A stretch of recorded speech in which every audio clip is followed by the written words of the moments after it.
Hey and welcome to a new week in the BMW on Road Atlanta. Practice. That's the best way to summarize this track. It has many blind turns and difficult braking zones. The only way to develop a feeling for the track is by practicing it.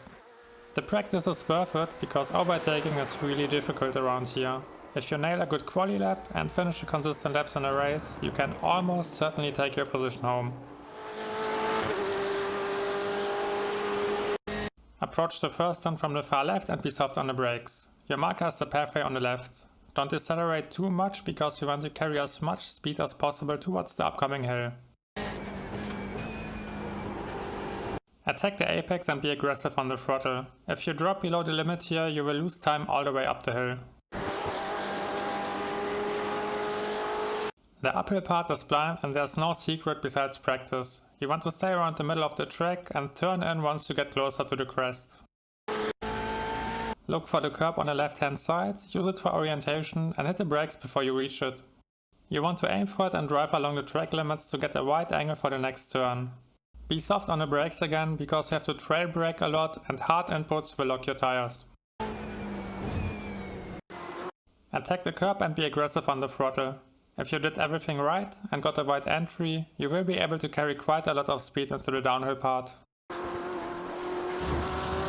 You can take this whole downhill section flat out, but only if you hit the racing line. So stay on the throttle and keep the car on the inside. The next turn is blind, but you can use the curb on the left as marker to find your turn-in point.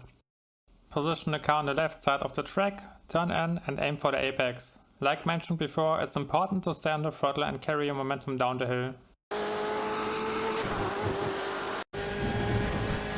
The curb on the right is your marker for the next braking zone. Hit the brakes before you reach it and attack it. The further you can push the car to the right, the easier the last left-hander will be and the more speed you can carry onto the straight. Depending on the setup, the exit curb can be quite difficult to handle, because it gives you a hard hit when you drive on it. The best way to deal with it is by attacking it with two wheels while keeping the other two on the track. That way you will have enough grip to accelerate, and once the car is stable you can fully drive on it.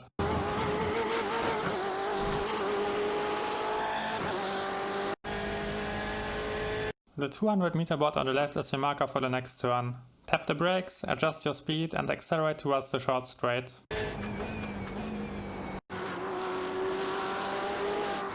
The next turn is blind and there's no solid brake marker.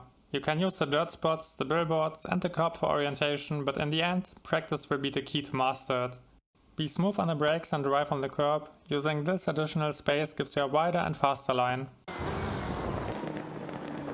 The new tire model is sensitive under acceleration and any kind of disturbance will lead to a loss of time. That's why you want to avoid the curbs, aim for a clean line and step on it.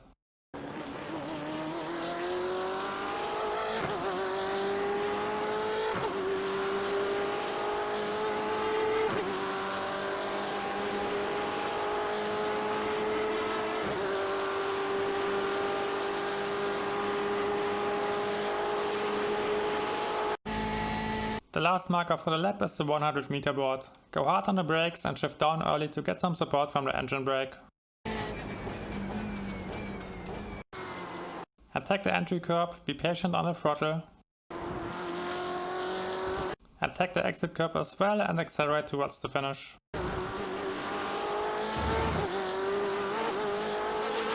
Finally, and that's something I don't say often, but you should practice the pit entry before you hop into your first race. It's difficult, it goes downhill, and you really have to know what's coming up. The entry is blind, so going for a slow and safe entry isn't always an option because this could lead to someone crashing into your rear. So take your time, practice, and you will be fine.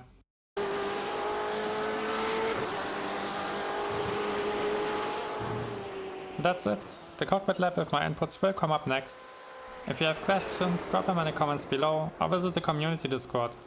You can also find all additional lab files there, like my goals and the telemetry, together with many other databases and collections of links. It's worth checking out. I wish you all the best for the next week and see you next time.